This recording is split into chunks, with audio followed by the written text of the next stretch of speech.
আচ্ছা, আজকে আমরা একটা নতুন টপিক শিখব, যেটা হচ্ছে দ্বিঘাতকরণী, যেটা ওয়েস্ট বেঙ্গল বোর্ডে ক্লাস 10-এর টপিক।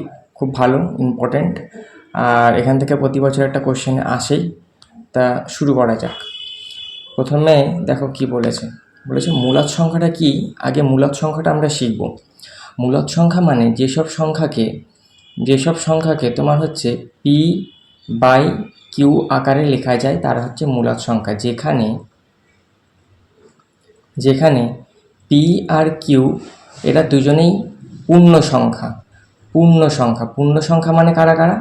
পূর্ণ সংখ্যা মানে 0, +-1, +-2, +-3, এরকম করে করে চলবে। এরা হচ্ছে পূর্ণ সংখ্যা। এখানে একটা মনে রাখতে হবে যে কিউটা পূর্ণ সংখ্যা তো হবেই, কিন্তু 0 হলে চলবে না। 0 বাদ দিয়ে বাকি যা ইচ্ছা হতে পারে। এরকম যদি আমরা কিছু একটা উদাহরণ ভাবি, 2/7, 3/5, এরা হচ্ছে কিন্তু এক একটা মূলদ সংখ্যা। হ্যাঁ, সেরকমভাবে দেখো 1, 2, 3 এরা মূলদ সংখ্যা। কেন? কারণ এদিকে 1/1, 2/1, 3/1 এগুলো সব কিছু লেখা যায়, সেই জন্য এরা হচ্ছে মূলদ সংখ্যা। 0 কিন্তু একটা মূলদ সংখ্যা, কারণ 0কে আমরা 0/1, অথবা কেউ বলতে পারে না আমি 0/2 লিখতে পারো। তার মানে আলটিমেট কিন্তু এরকম p/q আকারে লেখা যাচ্ছে। তাহলে এরা হচ্ছে এক একটা মূলদ সংখ্যা। ঠিক আছে। আর অমূলদ সংখ্যাটা কি? যেসব অমূলদ সংখ্যাটা কি বলো? অমূলদ সংখ্যা মানে যেসব সংখ্যাকে p/q আকারে লেখা যাবে না তারা হচ্ছে অমূলদ সংখ্যা। এই অমূলদ সংখ্যার যে ডেসিমাল এক্সপানশন হয়, মানে দশমিকের পরে কি হয়, এর ইনফাইনাইট অবধি চলতে থাকে। মূলদ সংখ্যারও দশমিকে ইনফাইনাইট অবধি চলতে থাকে, কিন্তু এগুলো রিপিটেড হয় মানে আমি সাপোজ যদি নিই 1/3, এটা একটা মূলদ সংখ্যা। এই মূলদ সংখ্যা তুমি যদি ডেসিমেল এক্সপানশন করো, মানে পয়েন্টের পর, মানে একে যদি পয়েন্টে ভাঙো, তাহলে আসবে 0.3333। দেখো এরকম করে চলতে থাকবে, মানে অসংখ্য অবধি চলতে থাকবে। ঠিক আছে, কিন্তু দেখো এগুলো এক একটা রিপিট হচ্ছে। কিন্তু অমূলদ সংখ্যাতে কি হবে, এর ডেসিমেল এক্সপানশন ইনফাইনাইট হবে, কিন্তু রিপিট হবে না। যেমন আমি যদি একটা এক্সাম্পল দিই, সাপোজ √3, এটা একটা অমূলদ সংখ্যা আসবে। √2, এটা একটা অমূলদ সংখ্যা আসবে, কারণ এর ডেসিমেল এক্সপানশন অনেক দূর অবধি চলতে থাকবে। আমি যদি একটা ডেসিমেল এক্সপানশন দিয়ে একটা উদাহরণ দিই, তাহলে আসবে সাপোজ ধরো 2.01, 001, এরপর 4টে 01, এরকম করে করে চলতে থাকবে। দেখো এর কিন্তু কোনো রিপিটেশন নেই। দেখো এখানে 01, এখানে 001, এখানে 3টে 01, 4টে 01, এরকম করে 5টা 01, মানে এরকম কোনো রিপিটেশন আসছে না। তাহলে এই সমস্ত সংখ্যা হচ্ছে অমূলদ সংখ্যা। সেরকম √3কেও তুমি যদি করো বা √2কেও তুমি যদি করো, তাহলে দেখবে যে এর পয়েন্টের পর কোনো রিপিটেশন হচ্ছে না, তাহলে তারা হচ্ছে অমূলদ সংখ্যা। ঠিক আছে। তাহলে আমরা এখানে মূলদ সংখ্যা সম্পর্কে যদি আরেকটু কিছু বলি, যে সমস্ত স্বাভাবিক সংখ্যার মধ্যে কারা কারা আসবে? 1, 2, 3, 4, 5, এরা কিন্তু সব হচ্ছে, বলো, এরা হচ্ছে সব কিন্তু মূলদ সংখ্যা, কারণ এদের সবাইকে 1/1, 2/1, 3/1, 4/1, 5/1 এরকম আকারে লেখা যায়। সেমভাবে আমি যদি নিই ইন্টিজারের যে সেটটা, এরাও কিন্তু একটা মূলদ সংখ্যা, কারণ এদের সবাইকে 0/1, +-1/1, 2/1, 3/1 এরকম আকারে লেখা যায়। ঠিক আছে। আচ্ছা চলো পরেরটা কি বলেছে দেখি। আচ্ছা, এবারে আমরা শিখব বর্গ। বর্গ মানে দেখো, যেমন 2 স্কোয়ার, এটা হচ্ছে বর্গ, করলে কত হবে? 2 × 2 করলে হবে 4। তারপরে কত হবে? 3-এর মাথায় পাওয়ার চাপাবো 2, তার মানে হবে 3 × 3 = হচ্ছে 9। এগুলো হচ্ছে বর্গ। 3-এর বর্গ হচ্ছে 9, 2-এর বর্গ হচ্ছে 4। ঠিক আছে। তাহলে এইগুলোকে আমরা শিখবো বর্গ। আরও কিছু কিছু বর্গ যেমন আছে 9 স্কোয়ার, কোনো কিছু মাথায় স্কোয়ার মানে সেটা হচ্ছে বর্গ। যেমন 9 × 9, এটা হবে তোমার 81। ঠিক আছে, এগুলো হচ্ছে বর্গ। আরেকটা বর্গ আমাদেরকে শিখতে হবে। ধরো কোনো কিছু মাথায় যদি রুট থাকে, রুট দিয়ে ধরো যদি তার মাথায় বর্গ থাকে, তখন এটা মানে কত হবে? এটা মানে হবে √a × √a। এটা মানে হবে কত হবে জানো তো? এটা মানে হয়ে যাবে a। ঠিক আছে, দুটো মানে পাওয়ারে 2 থাকলেই কোনো কিছু রুটের পাওয়ারে যদি 2 থাকে তাহলে সেটা শুধু বেরিয়ে আসে। যেমন আমি যদি বলি √3 এর হোল স্কোয়ার মানে বর্গ কত হবে, হবে শুধু 3। √4 এর বর্গ কত হবে, এর বর্গ হবে শুধু 4। ঠিক আছে, তাহলে এভাবে আমরা বর্গ বার করব। আচ্ছা, এবার আসো বর্গমূল। এটা খুব ইম্পর্টেন্ট একটা টপিক। দেখো বর্গমূল মানে যেমন আমরা করেছিলাম 2 স্কোয়ার মানে 2 গুণ 2 হচ্ছে 4। ঠিক আছে, 3 স্কোয়ার মানে কত হচ্ছে 3 গুণ 3 মানে হচ্ছে 9। তাহলে এই 2 এর বর্গ যদি 4 হয় তাহলে 4 এর বর্গমূল, 4 এর বর্গমূল কত হবে, 4 এর বর্গমূল হবে 2। কারণ কত, 4কে 2 × 2 লেখা যায় আর রুটের ভেতর থেকে একটা করে বেরোয় 2।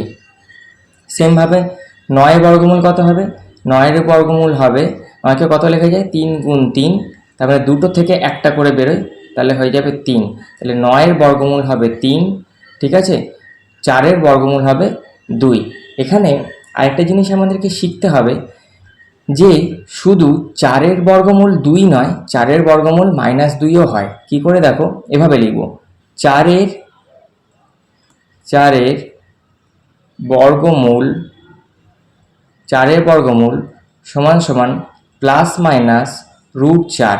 এটা মানে হবে +-2 মানে +2ও হবে -2 হবে। কেন, তার কারণ তোমরা একটা জিনিস দেখো, আমি তো এখানে বললাম যে 2 স্কোয়ার করলে 4 হয়, কিন্তু দেখো -2 এর হোল স্কোয়ার করলেও কিন্তু কত হয়, -2 এর হোল স্কোয়ার করলেও কিন্তু -2 × -2 করলে কত হবে, এটা করলেও কিন্তু 4 হবে। ওই জন্য 4 এর বর্গমূল কিন্তু প্লাস মাইনাস দিয়ে আমরা √4 করে সেটাকে আমরা করব +-2। 4 এর বর্গমূল হবে +-2। ঠিক আছে, তাহলে এবার একটা কথা শোনো তো, যদি আমরা এরকমভাবে করি, ধরো 4 আছে, আমরা কি তাহলে এই যে এখানে বললাম দুটো 2 মিলে যখন 2 বেরোচ্ছে, এই যে দুটো 2 থেকে যখন একটা 2 বেরোচ্ছে তাহলে কি -2, 4কে তো তাহলে এরকম লিখতে পেলাম যে -2 × -2 লেখা যায়। তাহলে এই যে -2 × -2 থেকে কি আমার কি -2 বেরোবে, আমার কি -2 বেরোবে, উত্তর হবে না, উত্তর হবে -2 বেরোবে না। তাহলে কি সংজ্ঞা, সংজ্ঞাটা হচ্ছে এরকম, সংজ্ঞাটা হচ্ছে a², এটা সমান সমান হবে mod a। এইটা হচ্ছে ফর্মুলা। মানে হচ্ছে ধরো √4, 4 থেকে আমার সব সময় ধনাত্মকটাই বেরোবে। যেমন এটাকে কি লেখা যাবে, -2 এর হোল স্কোয়ার লেখা যাবে, -2 এর হোল স্কোয়ার লেখা যাবে যে এই ফর্মুলাটা অনুযায়ী 4কে এরকম -2 এর হোল স্কোয়ার লেখা যাবে। ফর্মুলা হবে mod of -2, তার মানে কত হবে 2। মড কোনো সংখ্যার নেগেটিভকে পজিটিভ করে দেয়, তার মানে আলটিমেট যে ভেতরের সংখ্যাটা কোনোদিন নেগেটিভ হয়ে বেরোবে না, মানে সেটা সবসময় পজিটিভ হয়েই বেরোবে। যেমন রুট আমি যদি 9 নিই, এটা হবে +3ই লিখবো, আমি কিন্তু এখানে -3 লিখবো না। ঠিক আছে, আচ্ছা এরপরে কি আছে, আচ্ছা এবার আসে শুদ্ধ দ্বিঘাতকরণী। শুদ্ধ দ্বিঘাতকরণী কি বলছে, যদি a এমন একটি ধনাত্মক মূলদ সংখ্যা হয় যা কোনো মূলদ সংখ্যার বর্গ নয়, এ কি, এই যে সংখ্যাটা হবে সে কোনো মূলদ সংখ্যার বা সাপোজ ধরো কোনো সংখ্যার বর্গ হবে না। যেমন 2 স্কোয়ার করলে তো কত হচ্ছে 3 হচ্ছে, 2 স্কোয়ার করলে কত হচ্ছে 4, 2 স্কোয়ার করলে কত হচ্ছে, 2 স্কোয়ার করলে হচ্ছে 4। তাহলে 4 কি কোনো একটা মূলদ সংখ্যার বর্গ, 4 হচ্ছে কোনো একটা মূলদ সংখ্যার বর্গ। সেরকম বলেছে যে এই যে এ কিন্তু কোনো মূলদ সংখ্যার বর্গ হবে না, কোনো মূলদ সংখ্যার বর্গ হবে না, সেরকম কোনো একটা সংখ্যা নেব। ঠিক আছে, যেমন হচ্ছে আমি যদি নিই 3, দেখো 3 কিন্তু কোনো মূলদ সংখ্যার কিন্তু বর্গ নয়, কোনো মূলদ সংখ্যার বর্গ নয় 3। ঠিক আছে, 4 কিন্তু কোনো মূলদ সংখ্যার বর্গ, যেটা এক্ষুনি দেখালাম এই যে মূলদ সংখ্যা 2 এর বর্গ। সেরকম হচ্ছে 5ও কিন্তু কোনো মূলদ সংখ্যার বর্গ নয়, 6ও কিন্তু কোনো মূলদ সংখ্যার বর্গ নয়, 6ও কিন্তু কোনো মূলদ সংখ্যার বর্গ নয়। সেরকমভাবে 7, 8, 9 কিন্তু আবার মূলদ সংখ্যার বর্গ, 9 কিন্তু আবার কি, 9 হচ্ছে কিন্তু মূলদ সংখ্যার বর্গ। কার বর্গ, 9 কার বর্গ, 9 হচ্ছে 3 এর বর্গ। ঠিক আছে, সেরকম আমাকে এখানে বলেছে যে শুদ্ধ দ্বিঘাতকরণী হতে গেলে এ এমন একটা ধনাত্মক মূলদ সংখ্যা হতে হবে যা কোনো মূলদ সংখ্যার বর্গ হবে না। ঠিক আছে, তাহলে আমি যদি নিই 3, তাহলে 3টাকে আমি করণী বলবো, তিনটাকে আমি দ্বিঘাত করণী বলবো। আর আগে আমি কি দেবো, প্লাস মাইনাস একটা দিয়ে দেবো, মানে +√3 বা -√3। একটা জিনিস দেখো, যদি আমি 4 তোমরা এইভাবে ভাববে, মানে যেগুলো রুটের বাইরে বার করা যাবে, যেগুলো রুটের বাইরে বার করা যাবে সেগুলো হচ্ছে করণী নয়, মানে এই √4 কিন্তু করণী নয়, সেটা করণী নয়। সেরকমভাবে √9, এই 9কে তো রুটের বাইরে বার করা যাচ্ছে, 9কে তো রুটের বাইরে বার করে 3 হয়ে যাচ্ছে, তাহলে এও কিন্তু করণী নয়। করণী কে, যাদেরকে রুটের বাইরে বার করা যাবে না, ঠিক আছে, যেমন 3, ঠিক আছে। আবার কি হতে পারে, +-√5, আবার কথা হতে পারে +-√6। এগুলো হচ্ছে বলো, এগুলো হচ্ছে কি যে তোমার, এগুলো হচ্ছে শুদ্ধ দ্বিঘাত করণী, ঠিক আছে। আচ্ছা, তোমরা এগুলোকেও কিন্তু মানে এদের সাথে যদি কিছু লেগে থাকে, যেমন আমি যদি বলি 2√3, এটাকেও তোমরা কিন্তু শুদ্ধ দ্বিঘাত করণীই ধরবে, 2√3 মানে হচ্ছে, বা হচ্ছে বলতে পারো 7√5, এটাকেও তোমরা কিন্তু শুদ্ধ দ্বিঘাত করণী ধরতে পারো, ঠিক আছে। এগুলোকেও তোমরা শুদ্ধ দ্বিঘাত করণী ধরতে পারো। আগে প্লাস মাইনাস থাকতে পারে, নাও থাকতে পারে, যদি না থাকে তাহলে ভাববে প্লাস আছে, আর যদি মাইনাস থাকে তাহলে তো মাইনাস দেওয়া থাকবে। এগুলো হচ্ছে শুদ্ধ দ্বিঘাত করণী। তার মানে আলটিমেট যদি এভাবে লিখি, plus minus K into √a, কে ধরে নাও যে কোনো একটা, কে ধরে নাও যে কোনো একটা পূর্ণ সংখ্যা, কে ধরে নাও যে কোনো একটা পূর্ণ সংখ্যা, তাহলে কি হবে, কে এর মান যা ইচ্ছে চেঞ্জ করে বসিয়ে লিখতে পারো। আর কেটাকে 0 নেবে না, পূর্ণ সংখ্যা বলেছি যখন 0 নেবে না, ঠিক আছে, কেটা 0 নেবে না। তাহলে পূর্ণ সংখ্যা যেহেতু 0 আসে, তাহলে 0 নেবো না, তাহলে বলো 0টা বাদ দিয়ে বাকি কে এর মান যা ইচ্ছা বসাতে পারো, করলে আমার যে করণীটা যেরকম দেখতে হবে সেটাকে আমরা বলবো শুদ্ধ দ্বিঘাত করণী। আচ্ছা, ঠিকভাবে মিশ্র দ্বিঘাত করণী মানে দেখো, মিশ্র দ্বিঘাত করণী কি বলছে, a +-√b আকারের সংখ্যা হচ্ছে মিশ্র দ্বিঘাত করণী, যেখানে a হচ্ছে একটা মূলদ সংখ্যা আর √b হচ্ছে দেখো শুদ্ধ দ্বিঘাত করণী, √b হচ্ছে শুদ্ধ দ্বিঘাত করণী। তার মানে কি, মানে একটা মূলদ সংখ্যা থাকবে, সাপোজ আমি ধরলাম 2 প্লাস মাইনাস, এবার রুটের ভেতরে এইটাকে কি বলেছে, এটাকে 4 নিলে কিন্তু হবে না, তার কারণ এই √4 কিন্তু করণী নয়। তাহলে আমাকে এমন নিতে হবে যাকে রুটের বাইরে বেরোবে না, ধরো 2 +- আমি 3 নিয়ে নিলাম, তাহলে এটা হচ্ছে বলো একটা মিশ্র দ্বিঘাত করণী, যেখানে শুধু এরকম একটা মূলদ সংখ্যা থাকবে আর এরকম একটা বলো করণী থাকবে। তার মানে আমি যদি এরকম নিই 3 +√5, এটাও একটা মিশ্র দ্বিঘাত করণী। আমি যদি এরকম নিই 7 +√7, এটাও একটা মিশ্র দ্বিঘাত করণী। আমি যদি এরকম নিই যে 5 +√3, এটাও কিন্তু একটা মিশ্র দ্বিঘাত করণী। আমি যদি এরকম নিই 3 -√2, এটাও কিন্তু একটা মিশ্র দ্বিঘাত করণী, ঠিক আছে। আর যদি দুটোতেই রুট থাকতে পারে, যদি দুটোতেই রুট থাকে তাহলে সেটাকেও আমরা মিশ্র দ্বিঘাত করণী হিসেবেই ধরবো। যেমন সাপোজ ধরো √5 +√3, এটাকে আমরা মিশ্র দ্বিঘাত করণী হিসেবেই কনসিডার করব, মাইনাসও থাকতে পারে, যেটা ইচ্ছা। আচ্ছা, এবার কি বলেছে, সকল করণী হচ্ছে অমূলদ সংখ্যা, সকল করণী অমূলদ সংখ্যা। কেন, কারণ একটা জিনিস দেখো, আমি যে বললাম √3 আমি প্রথমেই বলেছি কিন্তু এটা একটা অমূলদ সংখ্যা, তার কারণ এর পয়েন্টের পর একে যদি দশমিকে ভাঙা হয় দেখবে পয়েন্টের পর কোনো মিল নেই, প্লাস চলতে থাকছে, ঠিক আছে। তাহলে সকল করণী কিন্তু অমূলদ সংখ্যা, √2, √5, ঠিক আছে, √6, এটাও কিন্তু অমূলদ সংখ্যা, সকল করণী অমূলদ সংখ্যা, ঠিক আছে। সকল করণী অমূলদ সংখ্যা যদি এরকম থাকে 2 × √3, এটাও কিন্তু অমূলদ সংখ্যা। কারণ কেন অমূলদ সংখ্যা, কারণ এটা একটা অমূলদ সংখ্যা, অমূলদ সংখ্যার সাথে তুমি যাই কিছু গুণ করবে না কেন সেটা অমূলদ সংখ্যাই দেবে, ওই জন্য বলছে সকল করণী অমূলদ সংখ্যা। যদি এরকম ভাবে নিই, যেমন √3 + 2 এরকম নিতে পারো, বা 5 +√7 নিতে পারো, এরাও কিন্তু একটা অমূলদ সংখ্যা। কেন, কারণ √3 নিজে একটা অমূলদ সংখ্যা, ওর সাথে তুমি যাই কিছু যোগ করবে না কেন সেটা অমূলদ সংখ্যাই দেবে। সেমভাবে √7 একটা অমূলদ সংখ্যা, ওর সাথে তুমি যা কিছু যোগ করবে না কেন সেটা অমূলদ সংখ্যা দেবে। যেমন আবার যদি নিই, আমি যদি আবার নিই এরকম ভাবে 3 -√11, এটাও কিন্তু একটা অমূলদ সংখ্যা। কেন, এটা একটা অমূলদ সংখ্যা, তো অমূলদ কোনো একটা সংখ্যা থেকে তুমি অমূলদ সংখ্যা বাদ দিচ্ছ, সেখানেও তোমার অমূলদ সংখ্যাই দেবে। তো সুতরাং সকল করণী হচ্ছে অমূলদ সংখ্যা। কেন, ওই যে বলেছে দ্বিঘাত করণীর দশমিক মান, দশমিক মানটা কি হবে সম্পূর্ণরূপে নির্ণয় করা যায় না, তাই সকল করণী হচ্ছে অমূলদ সংখ্যা। কারণ আমরা জানি মূলদ সংখ্যার কিন্তু দশমিক মান সম্পূর্ণরূপে নির্ণয় করা যায়, কিন্তু অমূলদ সংখ্যার দশমিক মান কিন্তু সম্পূর্ণরূপে নির্ণয় করা যায় না, ওই জন্য বলছে সকল করণী হচ্ছে অমূলদ সংখ্যা। কিন্তু এখানে হচ্ছে সকল অমূলদ সংখ্যা করণী নয়, সকল অমূলদ সংখ্যা কিন্তু করণী নয়। কেন, সকল অমূলদ সংখ্যা কেন করণী নয়, এর একটা খুব ভালো এক্সাম্পল আছে। সাপোজ ধরো পাই তো হচ্ছে একটা অমূলদ সংখ্যা, পাইটা হচ্ছে একটা অমূলদ সংখ্যা, তাহলে তুমি যদি এর রুট করো তাহলে এটা কিন্তু করণী নয়। কেন করণী নয়?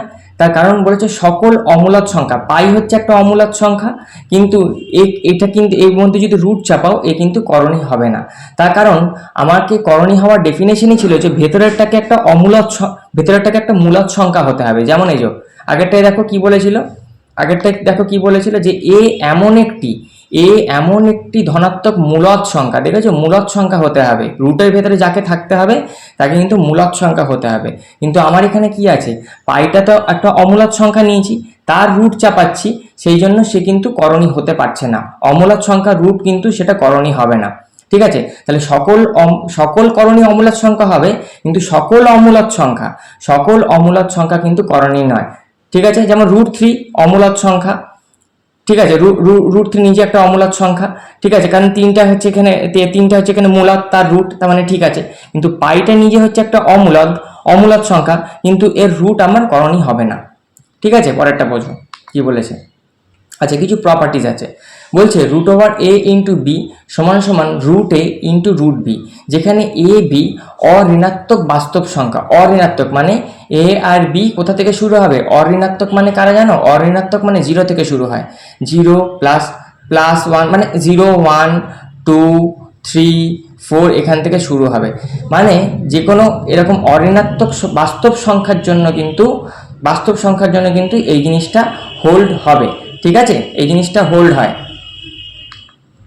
যেমন কি বলেছে শোনো, যেমন আমি যদি একটা এক্সাম্পল নিই, যেমন 2 ইন্টু 3, ঠিক আছে, তার মানে কত হচ্ছে? এটা তো 6 হয়ে যাচ্ছে। এটা যদি 6 হয় তাহলে আমি এটাকে কি লিখতে পারবো? এটা কিভাবে লিখতে পারবো? √2 ইন্টু √3 এভাবে লিখতে পারবো। আচ্ছা, যদি ঋণাত্মক হয়ে যায়, সেই কনসেপ্টটা আছে, ঋণাত্মক হয়ে যে কোনো একজন যদি ঋণাত্মক হয় তাহলে এটা হবে না, মানে বি যদি ঋণাত্মক হয়ে যায় হবে না, বা দুজনেই যদি ঋণাত্মক হয় হবে না। এটা আছে, এটা এখন জানার দরকার নেই, শুধু এটুকুনি জেনে রাখো এ আর বি অঋণাত্মক সংখ্যা, মানে বা বলতে পারো ধনাত্মক সংখ্যার জন্য এটাই একমাত্র হবে ধনাত্মক সংখ্যা। দুজনকেই ধনাত্মক সংখ্যা হতে হবে, এ আর বি দুজনকেই ধনাত্মক সংখ্যা হতে হবে, নাহলে কিন্তু এই রিলেশনটা হোল্ড হবে না। সেমভাবে এভাবেও লেখা যায় √a বাই বি, এটাকে √a বাই √b, যেখানে এটা হচ্ছে অঋণাত্মক বাস্তব সংখ্যা, বিটা ধনাত্মক বাস্তব সংখ্যা। এখানে কেন বিটা ধনাত্মক বলেছে, অঋণাত্মক কেন বলেনি? কারণ নিচে যেহেতু বিটা আছে, তাহলে আমরা জানি নিচে কোনো কিছু ভাগ 0 হয় না, সেই জন্য এখানে অঋণাত্মকের মধ্যে তো 0 ঢুকে যাচ্ছে, কিন্তু এই কেসে ধনাত্মকের মধ্যে কিন্তু ধনাত্মক বলেছে, ওই জন্য 0টা কিন্তু ঢুকবে না, এখানে ঢুকবে না। ধনাত্মক মানে ডাইরেক্ট 1 থেকে শুরু হবে। তাহলে এরকম যেরকম একটা এক্সাম্পল দিই, সাপোজ ধরো যদি 2/3 নিই, তাহলে এইটা হবে √2/√3। ঠিক আছে। আচ্ছা, আরেকটা যদি এক্সাম্পল দেখাই, সাপোজ ধরো আমি যদি বললাম √3/5, তাহলে এটা কত আসবে? এটা আসবে তোমার √3/5। তার মানে এখানেও কি বলতে চাইছি? এখানে আমি বলতে চাইছি যে এ আর বি ধরে নাও ধনাত্মক সংখ্যার জন্যই প্রযোজ্য, ঋণাত্মক সংখ্যার জন্য কিন্তু হবে না। আচ্ছা, এবার বলেছে সদৃশকরণী। বলছে 2 বা ততোধিক, এটা দিক হবে না, ততোধিক হবে। 2 বা ততোধিক শুদ্ধ দ্বিঘাত করণী যদি একই করণীর মূলদ গুণিতক হয়, তবে ওই সকল শুদ্ধ করণীকে বলবো সদৃশকরণী বলা হয়। যেমন সাপোজ আমি যদি একটা এক্সাম্পল নিই, এরকম যে এক্সাম্পল দিলে বুঝতে পারবে, √8 একটা করণী। আচ্ছা, একে ভাঙা যায় কিভাবে বলো? একে ভাঙা যায় 2 ইন্টু 2 ইন্টু 2 করা যাবে। এবার আমি কি বলেছি, দুটো থেকে একটা করে বেরোয়, তাহলে এখানে একটা 2, আর বাকি এই 2টা কি হবে? এই রুটের মধ্যে পড়ে থাকবে। আচ্ছা, 32কে কিভাবে নেব? দেখো, রুটের ভেতরে আমি নেব 2 ইন্টু 2 ইন্টু 2 ইন্টু 2, 2 গুণে 4, 4 দুগুণে 8, 8 দুগুণে 16, 16 দুগুণে 32, তাহলে এটা হলো। তাহলে এটা হওয়ার জন্য সেমভাবে আমাকে দুটো করে নিতে হবে, দুটো থেকে একটা করে বেরোবে 2, প্রথম আর সেকেন্ড পেয়ার থেকে আবার 2, তাহলে এটা তো রুটের মধ্যে পড়ে থাকবে। তাহলে কত হচ্ছে? 4√2। এই যে দেখো, আগেরটাই দেখো, আমাকে এখানে ডেফিনেশনে বলেছিল যে যদি একই করণীর মূলদ গুণিতক হয়, দেখো মূলদ গুণিতক মানে এটা হচ্ছে মূলদ সংখ্যা, এখানেও মূলদ সংখ্যা, তাহলে মূলদ সংখ্যার হচ্ছে, দেখো এটাও মূলদ সংখ্যা, আর করণীটা কত? √2, এখানেও √2, তাহলে একই করণী দুজন একই করণী, দেখো মূলদ গুণিতক, মূলদ সংখ্যাগুলো যা ইচ্ছে হতে পারে, কিন্তু এই করণীটা সেম আসতে হবে, এই করণী দুটোকে সেম আসতে হবে, তবেই আমি বলবো এই √8 আর √32 কিন্তু সদৃশ করণী। ঠিক আছে, আমি যদি আরেকটা এক্সাম্পল নিই, সাপোজ ধরো √8, এটাকে তো এক্ষুনি করলাম, √8 আর ধরো √25/2, এরা কি সদৃশ করণী? তোমাকে কোশ্চেনে জিজ্ঞেস করেছে এরা কি সদৃশ করণী, এটা তোমাকে জানতে চাইছে, এটা কি সদৃশ করণী। তাহলে সেমভাবে আমাকে দেখতে হবে যে একই করণী আসছে কিনা। তাহলে √8 তো এক্ষুনি শেখালাম, √8 মানে কত হবে বলো, 2 × 2 × 2, তার মানে কত হচ্ছে, এখান থেকে 2√2, ভালো কথা। আচ্ছা, সেমভাবে 25/2কে কি লেখা যাবে বলো, 25/2কে কত লেখা যাবে, 25/2কে লেখা যাবে 5 × 5, আর নিচে কত লেখা যাবে 2। ঠিক আছে, তাহলে এবারে একটা কথা শোনো তো, আমি কি করছি, রুটের ভেতরে একটা কাজ করছি, 5 × 5, আচ্ছা এখানে আমি করে দিচ্ছি 2, আর এখানে করে দিচ্ছি 2 × 2। আমি ইচ্ছা করে এই দুটো 2কে নিয়ে আসলাম, নিয়ে আসার পর তাহলে কত হবে, আমার দুটো ওপর থেকে দুটো পাশ থেকে একটা 5 বেরোবে। ঠিক আছে, তাহলে রুট তো উঠে যাবে, আর নিচে দুটো 2 থেকে একটা 2 বেরোবে, আর এই যে এই 2টা এখানে রুটের ভেতরে পড়ে থাকবে। দেখো একটু অ্যাডজাস্টমেন্ট করলাম, তাহলে দেখো আমি কি বলেছি, এই দুটো সংখ্যা যা ইচ্ছা হতে পারে, এই দুটো এই মূলক সংখ্যাগুলো যা ইচ্ছা হতে পারে, কিন্তু করণী দুটো একই আসবে, এটা। তাহলে করণী দুটো যদি একই আসে, তাহলে আমি বলবো এই √8 আর √25/2 এটা কিন্তু সদৃশ করণী। ঠিক আছে, আচ্ছা এবার কি বলেছে, যে অসদৃশ করণী, বলছে যে সকল শুদ্ধ দ্বিঘাত করণী সদৃশ করণী নয় তারা কিন্তু অসদৃশ করণী। তাহলে অসদৃশ করণী মানে মানে ঠিক ওই করণীগুলো লাস্টে যে দুটো করণী আসছিল ওই করণী দুটো একই আসবে না, তারা হবে অসদৃশ করণী। যেমন আমি একটা এক্সাম্পল যদি নিই, √12 আর হচ্ছে √28, এরা কি সদৃশ করণী না অসদৃশ করণী? তাহলে আমাকে দেখতে হবে √12কে করো, √12 = কত হবে বলো, 2 আর 2 × 2 = 4, 3 × 4 = 12। তাহলে এটা দুটো 2 থেকে একটা 2 বেরোবে, আর তিনটা রুটের ভেতরে পড়ে থাকবে 2√3। আর √28কে দেখো, √28কে কত লেখা যাবে, সবচেয়ে ছোট আকারে ভাঙবো, 4 সাথে 28ও লেখা যায়, কিন্তু 4কেও যেহেতু ভাঙা যায় আমরা সবচেয়ে ছোট করে ভাঙবো, 2 × 2 4 আর × 7। ঠিক আছে, 2 × 4, 4 সাথে 28, সবচেয়ে ছোট আকারে ভাঙবে। তাহলে কত হচ্ছে, দুটো 2 থেকে একটা 2 বেরোবে, আর 7 যেহেতু রুটের ভেতরে পড়ে থাকবে তাই √7। তাহলে দেখো এখানে এই দুটো করণী কিন্তু আলাদা আসলো, তাহলে এরা কিন্তু অসদৃশ করণী। ঠিক আছে, আচ্ছা অসদৃশ করণী আরেকভাবে কিভাবে বলা যায় জানো, একটা রেজাল্ট আছে, বলেছে যদি m এবং n দুটি এমন পরস্পর মৌলিক সংখ্যা মানে m আর n এর গসাগু 1 হবে, যারা পূর্ণবর্গ নয়, অবশ্যই m আর n তো পূর্ণবর্গ হবেন, পূর্ণবর্গ হলে তো হবে না, কারণ বলেছি করণীর জন্য কি হতে হয়, পূর্ণবর্গ হলে হয় না। ঠিক আছে, ভিতরটা কিন্তু পূর্ণবর্গ না হওয়ার জন্যই তখন করণী হয়। তাহলে √m এবং √n হবে অসদৃশ করণী যদি m আর n এর গসাগুটা 1 হয়। সাপোজ আমি ধরলাম m একটা ধরলাম 15 আর n আমি ধরছি 22। তোমরা একটা কথা বলো তো, এই 15 আর 22-এর গসাগু কত হবে? 15 আর 22-এর গসাগু কি করে বার করতে হয়, যে এমন একটা সংখ্যা যাতে যে সংখ্যাটা দিয়ে এতে দুজনকেই ভাগ যাবে, তাহলে এমন কোনো সংখ্যা আছে কি এতে দুজনকে ভাগ যাবে? উত্তর হবে হ্যাঁ আছে, 1। তাহলে 1 হবে এদের গসাগু।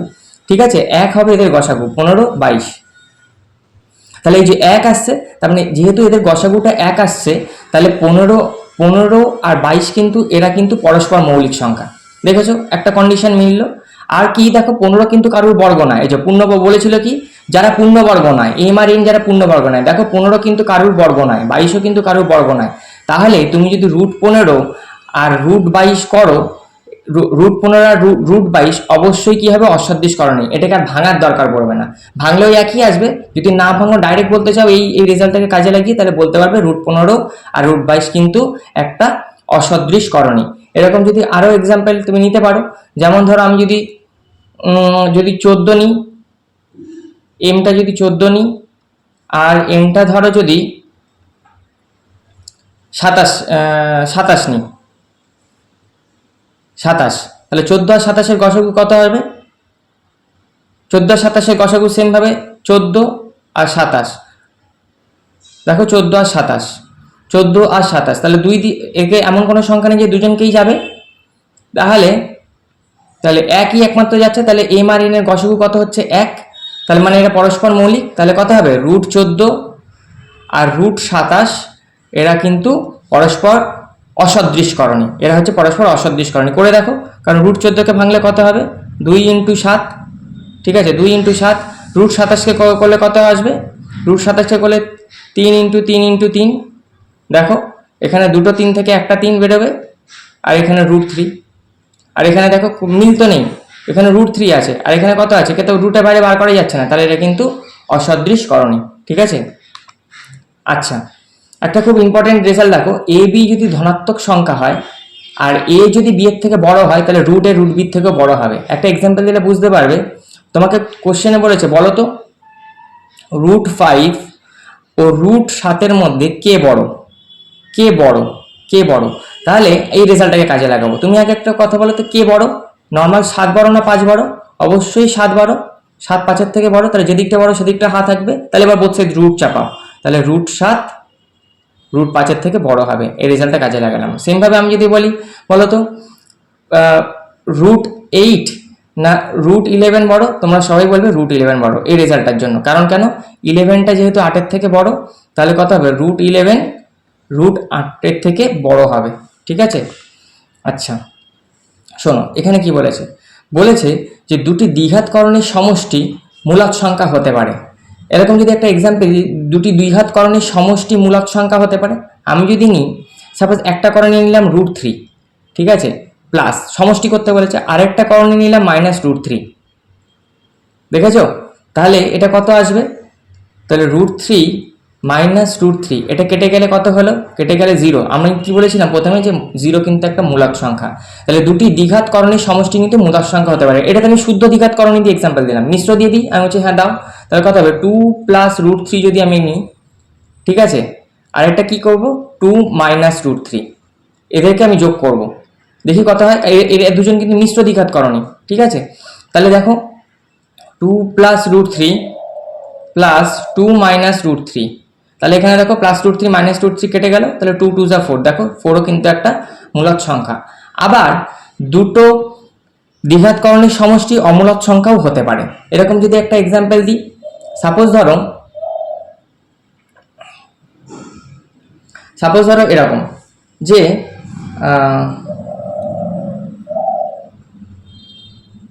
5